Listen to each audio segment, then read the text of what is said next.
nuestra alma es diferente. A nuestra alma no se le puede dar cualquier tipo de comida, porque el alma también se enferma. Y a veces hay gente en la iglesia que no levantan cabeza, ¿me explico? Gente que siempre están decaídos, están tristes, oras por ellos, escuchan los mensajes, pero que no terminan como de arrancar, yo digo, ¿no? Y es que a veces no se dan cuenta ni ellos que tienen el alma enferma. Y a veces dice, ¿por qué me viene a mí de repente esa tristeza cuando yo estaba bien la semana pasada? ¿O por qué me pasa a mí esta cosa o aquella otra? Y es que uno tiene que ir al manual, a la escritura, y pedirle al Señor olfato y discernimiento espiritual. Y el Señor te va a mostrar probablemente qué es lo que está pasando en tu vida. Que a lo mejor llevas años con esa enfermedad espiritual, esa enfermedad del alma, y tú ni siquiera te has dado cuenta. ¿Saben que un día el Señor Jesucristo entró a predicar a una sinagoga? Las sinagogas no son como así, como tenemos el culto nosotros, donde están todos juntos, ¿no? Las mujeres, los hombres, los niños, las niñas. No, las sinagogas nunca han sido así, ni en el pasado ni ahora. Las sinagogas son para la reunión principal para los hombres, solamente los varones. Y los niños que han hecho bar mitzvah, que han hecho una ceremonia que pasan de niño a hombre a partir de los 12 años y están con sus papás. Y las mamás y las niñas, ¿dónde están? Aparte, o en el balcón arriba, detrás de una pared, detrás de unas cortinas. Hoy en el culto lo pueden ver, pero no pueden estar juntos, hombres y mujeres. Aunque fueran marido y mujer, no pueden estar juntos. Ellas pueden ver al que predica, ellas pueden ver hacia afuera, pero los que están hacia afuera no las pueden ver a ellas, porque están como detrás de unas cortinas, ¿verdad? Detrás de unas celosías y no las pueden ver. Pero dice la Biblia que un día el Señor Jesucristo llegó a una sinagoga y dice que en medio del mensaje se para, lo interrumpe porque dice que vio a una mujer encorvada desde hacía 18 años. Repito, de adentro hacia afuera se podía ver, pero del púlpito, de la plataforma, allá nadie podía ver a las mujeres. Pero él la vio, porque lo que el hombre no ve, Dios lo sabe y lo conoce perfectamente. Y da igual dónde te escondas, da igual dónde vivas, da igual dónde estés, el Señor sabe dónde estás y cómo estás. Hizo algo que rompió todas las estructuras religiosas de cualquier sinagoga del mundo. Le dice a la mujer, ven, y la pone delante de todos los hombres. Y seguramente habrán dicho, ¿qué está haciendo este hombre? Esto es un pecado, esto es una falta de respeto, esto es una falta de reverencia. ¿Qué está haciendo este hombre? Poner en medio de nosotros a una mujer. Y dice la Biblia que esta mujer no se podía enderezar. Estaba totalmente curvada su columna vertebral. Y dice que llevaba en esa condición lamentable 18 años de su vida. No se perdió un culto, no se perdió una reunión en 18 años, pero siempre estaba igual o peor. Y esa historia solamente está en el Evangelio de Lucas. Marcos no habló de ella, ni Mateo, ni Juan, pero Lucas sí. Y Lucas dice la Biblia que era médico. Y Lucas la observó, a Lucas le contaron los síntomas que tenía y él llegó a la conclusión de que de ninguna manera esta mujer nunca se iba a enderezar. Ahora, el problema aparentemente era un problema físico, pero sin embargo la Escritura dice que tenía espíritu de enfermedad y por eso no se podía enderezar. Fíjese la preposición, las preposiciones son muy importantes, hermano, muy importantes. Como cuando el Señor le dijo a Moisés, desde hasta será tu territorio, pero no te salgas de ahí porque no te voy a dar nada, pero desde aquí hasta allí todo será tuyo. Las preposiciones en la Biblia son tremendamente importantes. Y por eso dice la Biblia que de ninguna manera se podía enderezar, porque era una persona que estaba que tenía espíritu de, no dice un espíritu, sino espíritu de. ¿Y cuál es la diferencia entre tener un espíritu o tener espíritu de enfermedad? Bueno, tener un espíritu significa tener un demonio, ¿sí o no? Tener un espíritu significa tener una presencia demoníaca en tu cuerpo, y entonces cuando una persona tiene eso, las evidencias son muy distintas, amigo. No es lo mismo tratar con un esquizofrénico, no es lo mismo tratar con una persona, digamos, poseída, que con una persona, por ejemplo, que le dan ataques epilépticos, aunque a veces a endemoniados le pasan esas cosas, pero la sintomatología, la patología de la persona es completamente diferente. Y es una lástima cuando a un endemoniado se lo trata como a un loco, o a un loco se lo trata como un endemoniado, que es muchas veces lo que pasa en las congregaciones. No, él está endemoniado. No, no está endemoniado. Tiene un problema psicológico, problema mental. Por eso hay que orar mucho y pedir sabiduría y discernimiento al Señor para saber ayudar a cada persona según su verdadera necesidad y no lo que a mí me parece que tiene. Porque le puede hacer muchísimo daño a una persona, ¿verdad? Ella tenía espíritu de enfermedad, una tendencia a la enfermedad, una tendencia a ese tipo de problemas que se manifestaban evidentemente de una forma física. Es como personas que tienen tendencia al desánimo, tendencia a la depresión, una tendencia, ¿verdad?, a la crítica, una tendencia al desánimo. Cada uno de nosotros tenemos áreas de debilidad dentro de nosotros, ¿sí o no? Claro que sí, unos más y unos menos, unas más evidentes que otras, pero todos tenemos tendencia, ¿verdad? Hay gente que tiene tendencia a hablar más de la cuenta, ¿sí o no? Bueno, aquí no en Guatemala porque ustedes están en un nivel espiritual diferente al nuestro, ¿no? Pero hay gente que tiene una tendencia a... Me dijo una hermana, dice, hermano, ¿usted cree que yo tengo don de lenguas? Y la miré así de arriba abajo y le digo, no sé si lo suyo es don de lengua, pero tiene una lengua que parece un don, hermana. ¿Sabe? Así que esta mujer tenía espíritu de enfermedad. Jesús, cuando oró por ella, no se manifestó como el endemoniado gadareno, revolcándose, pateando, con espumarajos, con actos de violencia, sino que ella no se movió, no le pasó nada, no hizo nada dramático, no hizo un show, no hizo un espectáculo, sino que el Señor dice que puso las manos sobre ella, cosa que nunca hizo con ningún endemoniado, y le dijo, mujer, eres libre de tu enfermedad. Y entonces dice que ella inmediatamente se endereza.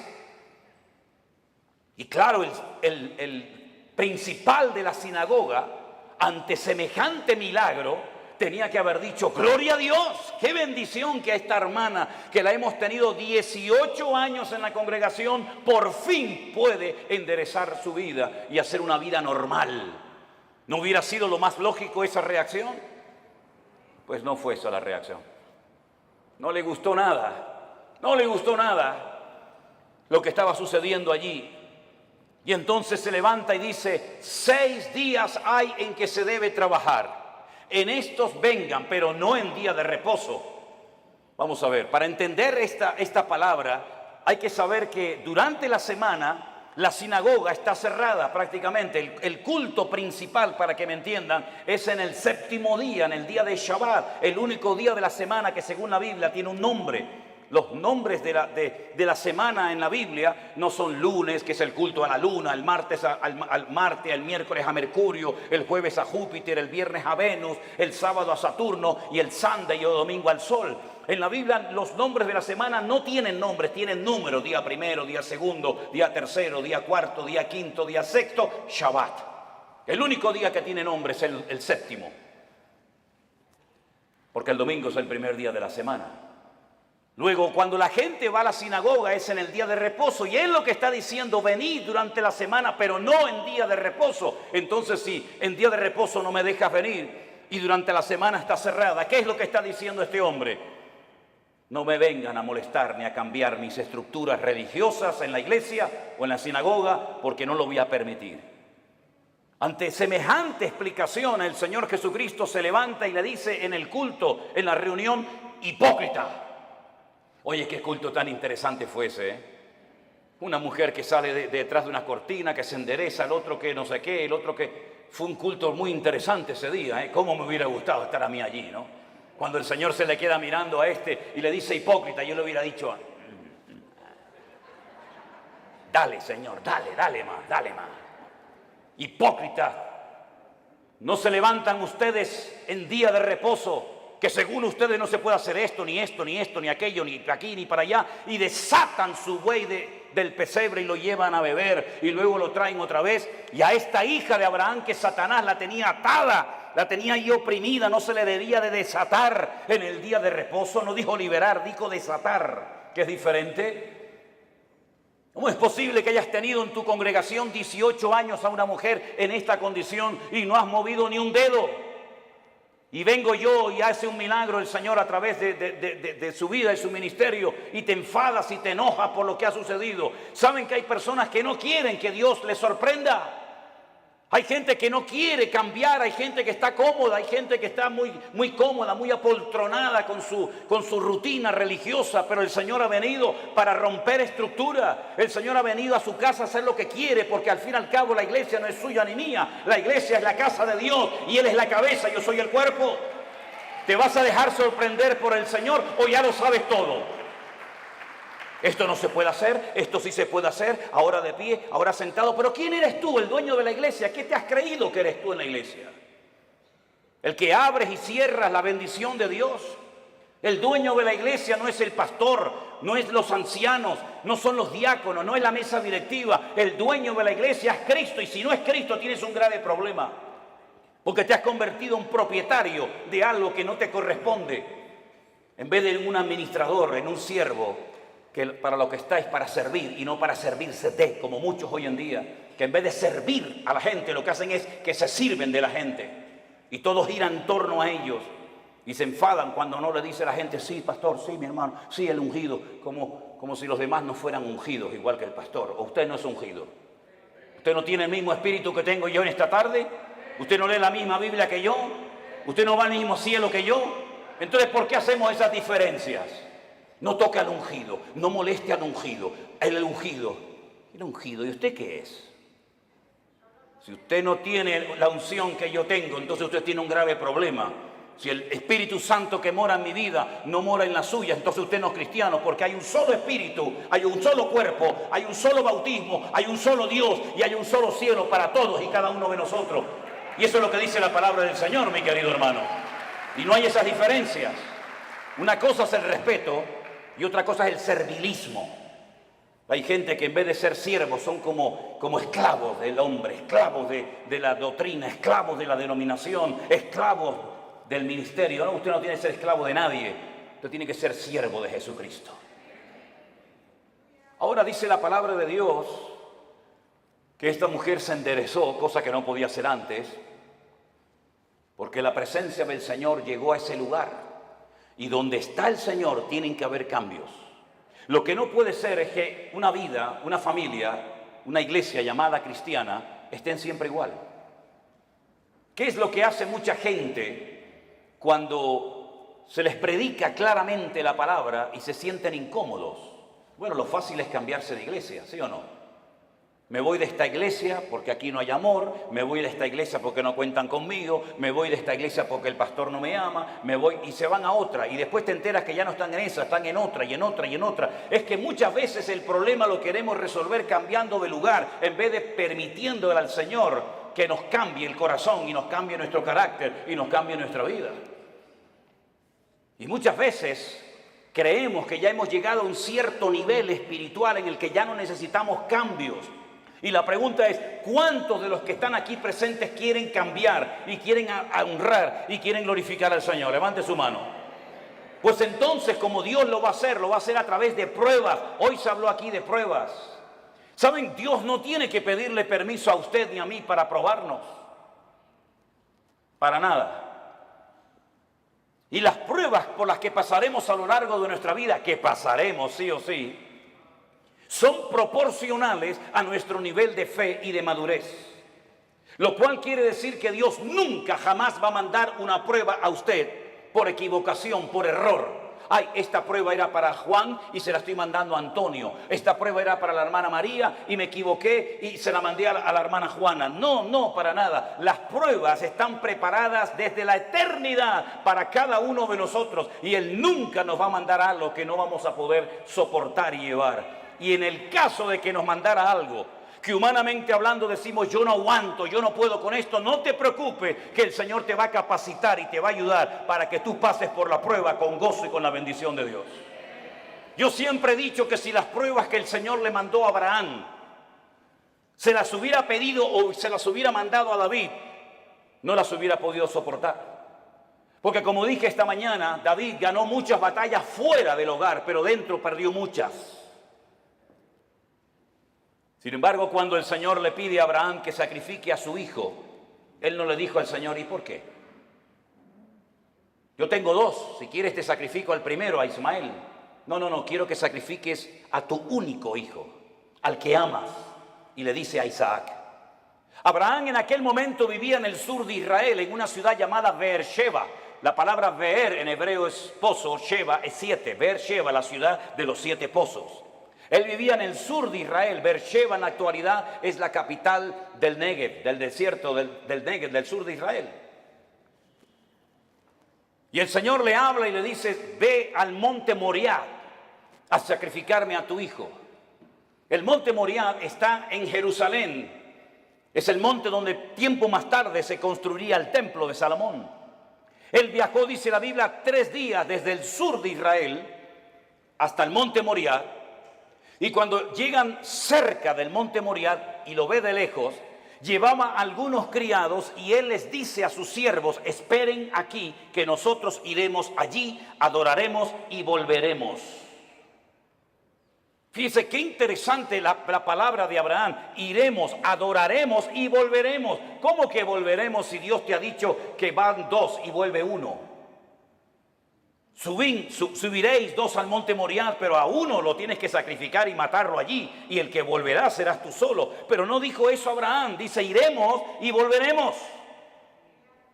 No fue hasta el ministerio del apóstol Pablo, cientos, miles de años después de este acontecimiento, de la aquedá, como se llama en hebreo, de la atadura, que inspirado por el Espíritu Santo, el autor de la carta a los hebreos y también Pablo dijo que tenía este hombre tanta fe y tanta confianza en el Señor, que si sacrificaba a su hijo, el Señor se lo podía levantar de entre los muertos.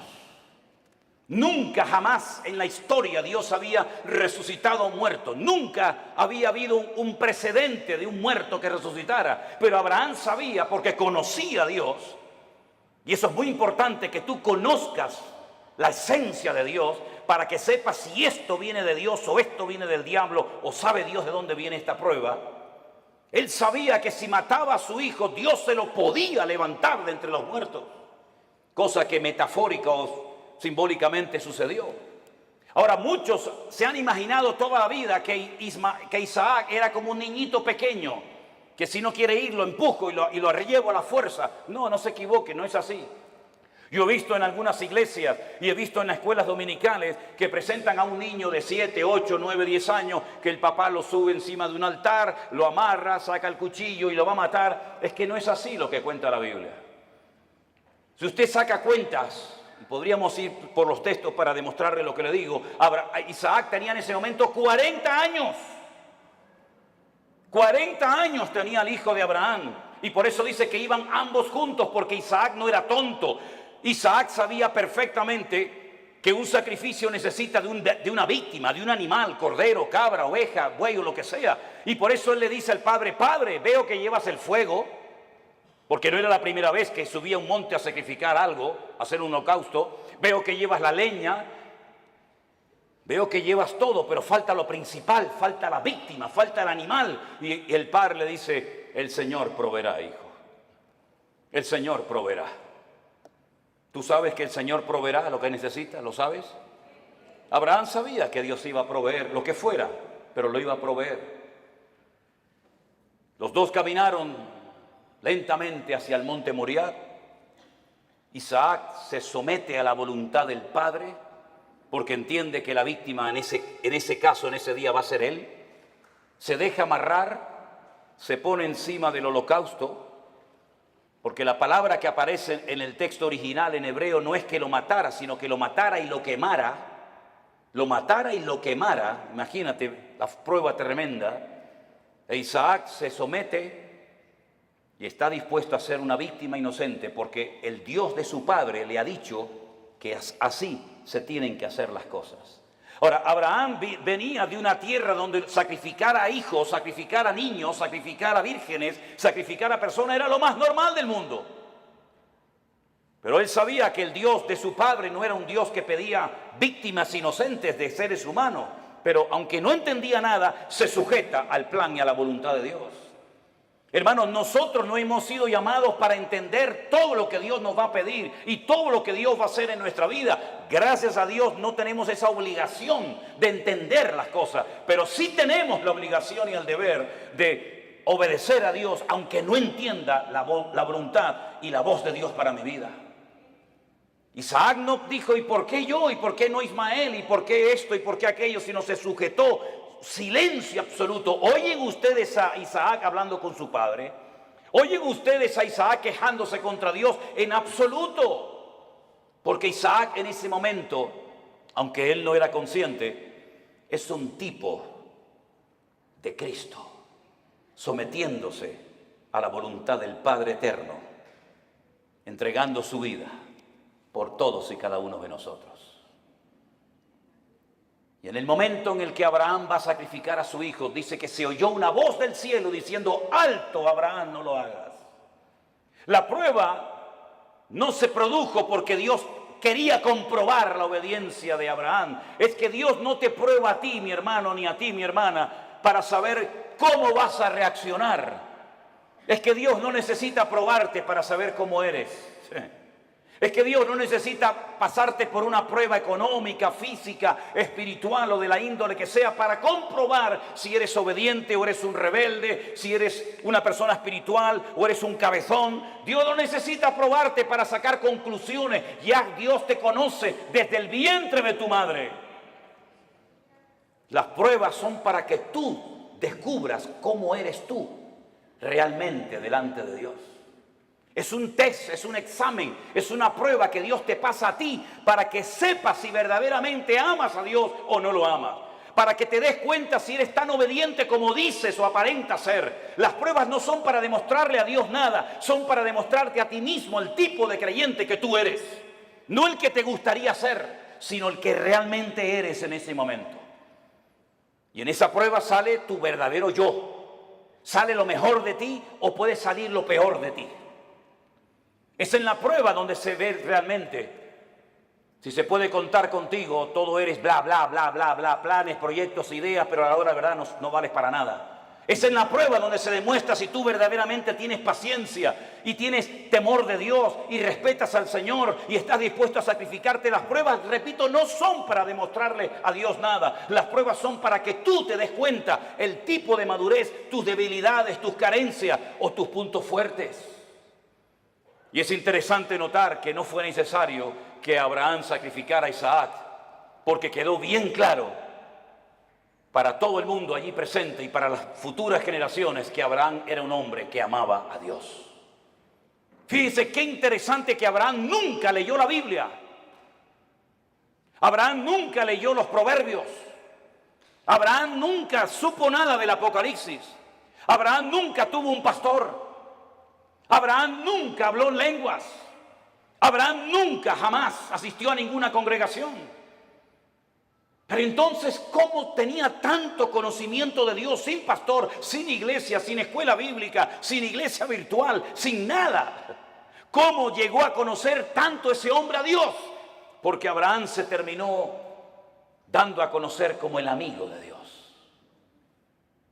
¿Y por qué fue amigo de Dios? Porque Jesús tiempo más tarde dijo, ¿queréis ser mis amigos? Pues haced todo lo que yo os mando. Esos son los amigos verdaderos de Dios.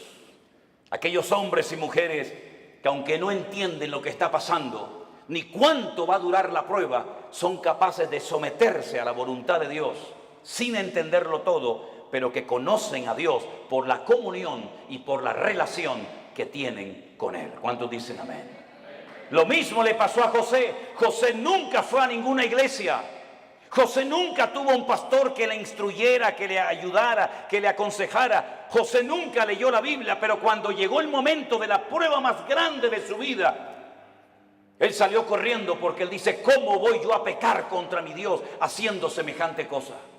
¿Cómo él sabía si no estaban los 10 mandamientos escritos? No estaba ni una palabra, ni una coma, ni una tilde de la Biblia escrita. ¿Cómo él sabía que eso no le agradaba a su Dios? Porque el que conoce a Dios sabe lo que a Dios le agrada y lo que Dios abomina. ¿Por qué hay tanta gente en las iglesias hoy en día que están todo el santo día pidiendo confirmación? ¿Me puede el Señor confirmar si estoy llamado o no? ¿Me puede el Señor confirmar si tengo que ir allí o no? ¿Qué confirmación necesitas tú, mi hijo? Lea la Biblia, métase en la comunión con el Señor y no va a necesitar que nadie le ponga la mano encima para que le diga lo que usted tiene que hacer. Esa dependencia enfermiza de la oveja, del pastor, como si el pastor fuera su papá, como si el pastor le tiene que decir, vaya al baño ahora. No, ahora no vaya al baño, vaya para allá. No, eso no es así, hay que ya crecer, hay que madurar, hay que aprender a ser autodidactas, porque llegará el momento que no existirá iglesia virtual, que no nos dejarán predicar en YouTube, que no nos dejarán predicar en Facebook. Llegará un momento que nos arrancarán las Biblias, llegará un momento que nos perseguirán, y en ese momento todo lo que han aprendido, si es que han aprendido algo, es lo que te va a mantener firme contra los ataques que vendrán en el futuro, mi querido hermano. No dependa de mí, por el amor de Dios, no dependa de la iglesia, dependa del Dios Todopoderoso, aleluya. Y si no lo aprende, dudo que aguantes la prueba, porque la prueba solamente la aguantan los que aman a Dios. Yo he descubierto eso, hermanos. Las pruebas no las sacan con buena nota, con buena calificación los que han aprendido a cantar muy bien.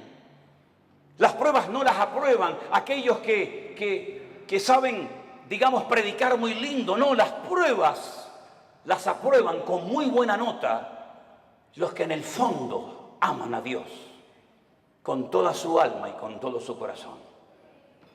Porque cuando una persona ama, hace cualquier locura. Cuando una persona ama, está dispuesta a poner a un hijo sobre un altar y degollarlo como si fuera una bestia. Cuando una persona ama, es capaz de oír de los labios de Cristo, vas a morir crucificado como yo. Y Pedro dice, tú sabes que yo te amo, Señor. Cuando una persona ama, está dispuesta a estar solo en una cárcel, sabiendo que no estoy solo, sino que Él está conmigo y puedo terminar mi carrera y guardar la fe. Y cuando uno ama a Dios de todo corazón, puede escribir una carta diciendo, en mi primera defensa ninguno estuvo a mi lado, todos me desampararon. Pero no lo habla desde la amargura, no lo habla desde el rencor o el resentimiento, sino que dice, no se preocupen, hermano, Demas me abandonó, Alejandro me causó muchos males, el otro se fue por aquí, el otro se fue por allá, me sacaron de la celda, me llevaron al juicio, nadie estuvo a mi lado, pero el Señor estuvo a mi lado y me dio fuerzas, aleluya, y me guardó de la boca del león. En el peor momento de su vida, cuando todos, Timoteo, Tito, Priscila, Aquila, Silas, el otro, tenían que estar con Pablo, ni uno apareció. Pero el Señor estuvo a mi lado y me libró de la boca del león y me seguirá librando. A Él la gloria y la honra y el imperio por los siglos de los siglos, dice Pablo. A ese nivel tenemos que llegar. A ese nivel de fe, a ese nivel de madurez, a ese nivel de esfuerzo y sacrificio es al que tenemos que llegar todos y cada uno de nosotros. Porque todos vamos a ser probados en mayor o en menor medida. Y dice la Biblia que los que son fieles y aman al Señor, Dios nos guardará de la hora de prueba que ha de venir sobre todas las naciones de la tierra. Hace años atrás la gente de Europa venía a América, cuando el continente europeo quedó totalmente arrasado por la Segunda Guerra Mundial. Alemania quedó destrozada completamente, Italia quedó destrozada, toda Europa plagada de muertos, edificios derrumbados, familias destruidas, 6 millones de judíos asesinados en los campos de exterminio nazi. No había esperanza, no había trabajo, no había comida, no había nada. La gente cogía barcos y se iban a Argentina, se iban a Cuba, se iban a Venezuela, como mis antepasados se fueron en barcos de vela a Cuba, Argentina, a Venezuela, porque eran países que ofrecían una esperanza a millones de personas que lo habían perdido todo, padre, madre, salud, casa, de todo. Pero ya eso pasó a la historia, mis queridos hermanos. Y más ahora que hemos conocido y hemos descubierto la perla de gran precio, que es nuestro Señor Jesucristo. Yo no necesito ir a los Estados Unidos para ser bendecido. Yo no necesito irme a países árabes o a Dubái, porque allá hay mucho trabajo. ¿Es que acaso el Dios de Guatemala o el Dios de Nicaragua o el Dios de Haití o el Dios de Cuba o el Dios de Japón es más pequeñito que el Dios de allá? ¿No ha dicho el Señor, yo estaré contigo todos los días hasta el fin del mundo? ¿No nos ha demostrado el Señor que eres el dueño de la plata y del oro? Que no es mi esfuerzo personal, sino es la misericordia y la grandeza de Dios lo que a mí me permite hoy comer, vivir, respirar y tener victoria en mi vida. Permítame decirles que este muchacho que estuvo a punto de ser sacrificado, imitando o intentando imitar el ejemplo de su padre, cuando hubo miseria y los animales no tenían pasto para comer y faltaba el agua en los pozos, él sintió en su corazón hacer lo mismo que hizo su padre, que ir a Egipto. Oye, cada vez que había hambre y miseria en Canaán, siempre había de todo en Egipto. Nunca faltaba el agua, nunca faltaba el pasto, siempre en Egipto había de todo. Y el Señor le dice a Isaac, no vayas a Egipto. Pero Señor, mi padre fue a Egipto. Claro que tu padre fue a Egipto. Y a Egipto se le metió en su casa. ¿O no te acuerdas de tu hermanito Ismael, de quién nació? Y no te acuerdas de doña Agar, no te acuerdas que se fue de Egipto, pero Egipto se le metió en la casa. Tú no tienes que ir a Egipto para nada, tú te quedas aquí. Pero Señor, yo vivo en Beersheba, yo vivo en un desierto, no hay agua, no hay nada. Y el Señor le dice, siembra. ¿Pero dónde? Siembra ahí en la arena, siembra en la arena. Y después, ¿cómo riego la semilla? Escarba, busca, y empezó a escarbar, ¡pum!, le salió agua. Y vinieron los enemigos y dijeron, hay que taparle el pozo. Y le taparon el pozo. ¿Y ahora qué hago? ¿Me voy a Egipto? No, vete más allá. Siembra más allá y busca agua. Y encontraba agua en todos los lados. El agua estaba debajo, solamente había que buscarla. Y dice que ese año sembró y cosechó a 100 por 1 en el desierto sin agua.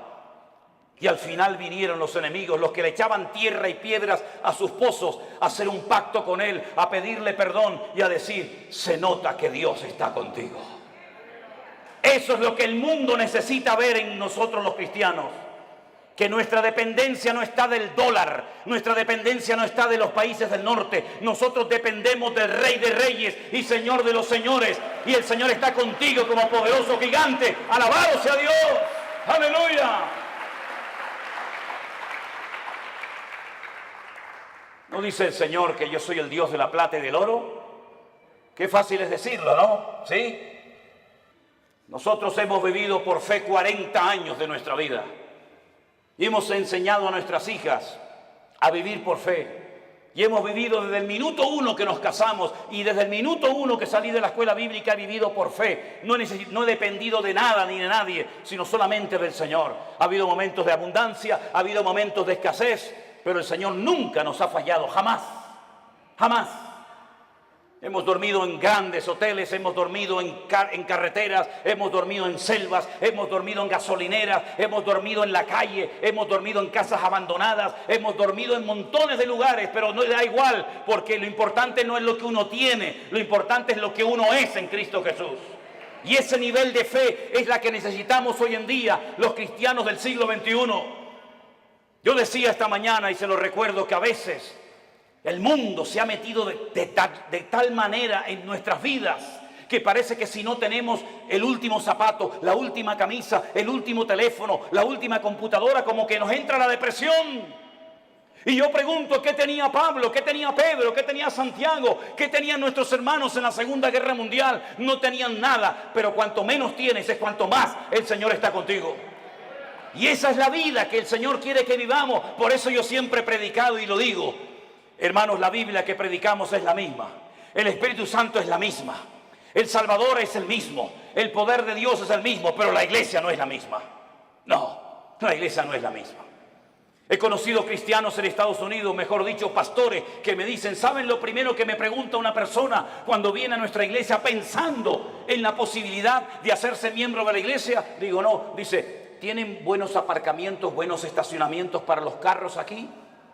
¿Sí? ¿Tienen aire acondicionado las clases de los niños? ¿Sí?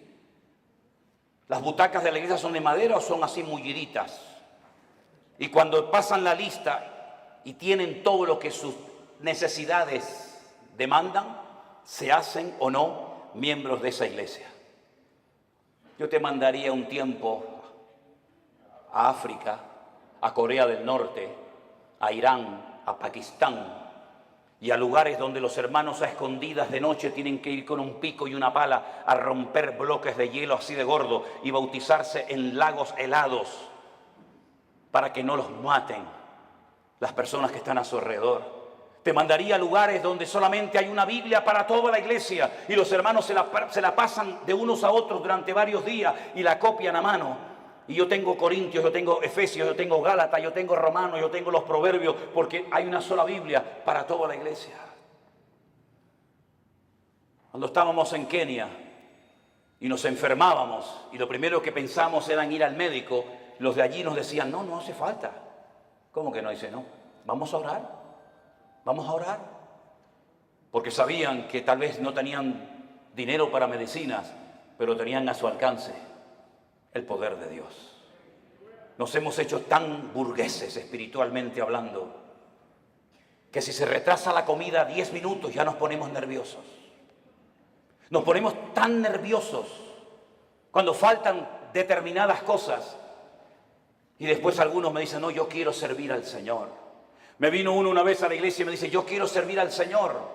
Y estaba de pie y yo estaba poniendo la moqueta en la iglesia con un señor ya muy mayor. Y le digo, ¿y por qué no te agachas y me ayudas a poner la moqueta de la iglesia? Y me dice, es que yo soy cantante, yo soy músico. Digo, tú eres un idiota. ¿Cómo que cantante y músico? ¿Los cantantes y los músicos no trabajan? La Biblia dice que el que no quiere trabajar, que no coma, es decir, que se muera de hambre. Eso dice la Biblia, ¿eh? No quiere trabajar, no coma. Y el que no come ya sabe lo que le pasa. ¿No trabajaba el Señor? Dice, yo trabajo y hago la obra del que me envió.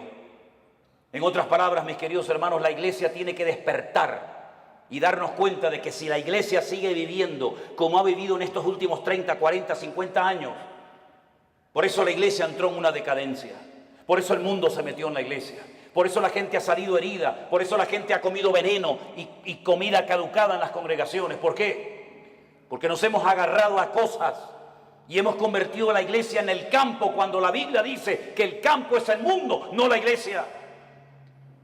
Y por eso para algunos la iglesia virtual era una locura, porque necesitan el púlpito, necesitan la banca, necesitan tocar. Y el Señor nos ha enseñado que sin púlpito, sin banca, sin nada, el Señor ha alimentado y bendecido a su pueblo en todas las naciones de la tierra.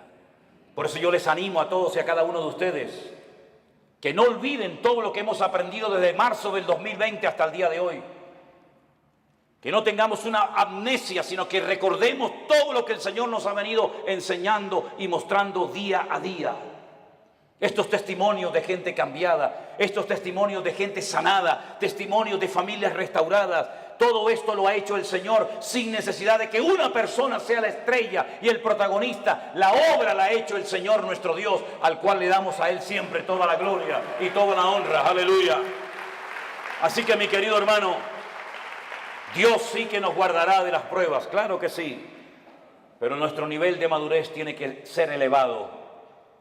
Me sorprendió mucho cuando fuimos a la cárcel el otro día, los pastores, sí, pastores que están allí también cumpliendo condena, privados de libertad, pero saben que ese es el momento y el lugar donde tienen que estar atendiendo y ministrando a otras personas.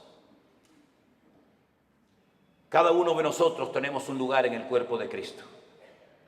Yo sé cuál es el mío y cuál no es el mío. Pero yo quiero que usted cierre sus ojos en esta tarde y a partir de hoy se proponga seriamente decirle al Señor cuál es mi sitio y cuál no es mi sitio. ¿Qué tengo que hacer y qué no tengo que hacer? ¿Qué tengo y qué no tengo? Pedro le dijo a aquel paralítico, no tengo. No esperes de mí plata y oro porque no tengo, pero lo que tengo te lo voy a dar. La Biblia dice que antes de que una persona sea usada, primeramente tiene que ser probada. Nadie puede ser usado en el reino si no es probado primeramente. Y el Señor sabe cómo probarnos y cuánto tiempo probarnos. Dígale al Señor, enséñame a gozarme en las pruebas. Descubre mi corazón para que realmente me dé cuenta si verdaderamente yo te amo o no te amo tanto. Hemos visto que el Señor nos ha bendecido, nos ha prosperado, nos ha usado. Pero todavía queda mucho camino por recorrer, hermanos. Muchas almas, muchos países que visitar, muchos lugares donde ir. Y si somos fieles y obedientes al llamado de Dios, Dios seguirá guiando nuestros pasos y fortaleciendo nuestras vidas. Señor, te damos gracias en esta tarde por este día de victoria, de bendición que hemos pasado juntos, Señor. Gracias por los hermanos que se han bautizado. Gracias por los testimonios que hemos oído. Gracias por el tiempo que hemos podido pasar juntos en armonía. Pero sabemos que estos solamente son unos pocos días, que la vida realmente está allá afuera esperándonos. Yo te ruego, Señor, Dios del cielo y de la tierra, que traigas madurez a nuestros corazones y a nuestras vidas. Que estemos dispuestos a ser probados y a gozarnos en las pruebas. Bendito sea tu nombre, Señor. Busque a alguien en este momento y ore con él junto, por favor. Busque a alguien, sea esposo, sea su marido, sus hijos, un hermano que no conoce de nada, da igual.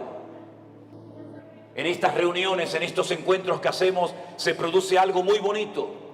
Y es ver hermanos de la misma ciudad que no se conocían, que aquí en estas reuniones se conocen. Hermanos que no se conocían de nada antes, ahora se hacen amigos y se dan abrazos. En estos lugares le hemos demostrado al mundo que somos capaces de juntarnos con hermanos pentecostales, con hermanos bautistas, con hermanos metodistas, con hermanos de cualquier denominación. Y somos capaces de juntarnos juntos y alabar a Dios y honrar a Dios sin levantar en alto una bandera, sin levantar en alto el nombre de un hombre o de una denominación. Dios está rompiendo barreras, hermanos queridos. Pastores de diferentes iglesias vienen a nuestros encuentros, vienen a nuestras reuniones y juntos alabamos al Señor. Y eso es algo milagroso que nunca se había dado, o por lo menos hace mucho tiempo. Aquí nos juntamos hermanos de diferentes nacionalidades, ricos, pobres, blancos, negros, hermanos que tienen una tendencia denominacional, hermanos que tienen otra creencia denominacional, hermanos que levantan las manos, hermanos que no levantan las manos, hermanos que hablan en lenguas, hermanos que no hablan en lengua. Eso es lo de menos. Lo que nos une no es eso, lo que nos une es el amor de Dios. Y lo que queremos es impactar al mundo con el amor de Dios en nuestros corazones. Aleluya. Recibe la gloria, mi Dios. Y así orando los unos por los otros, te damos gracias por tu fidelidad. Gracias por tu palabra, Dios mío. Aleluya. Gracias, Señor, por el milagro de la iglesia. Gracias, Señor, por los hermanos que vienen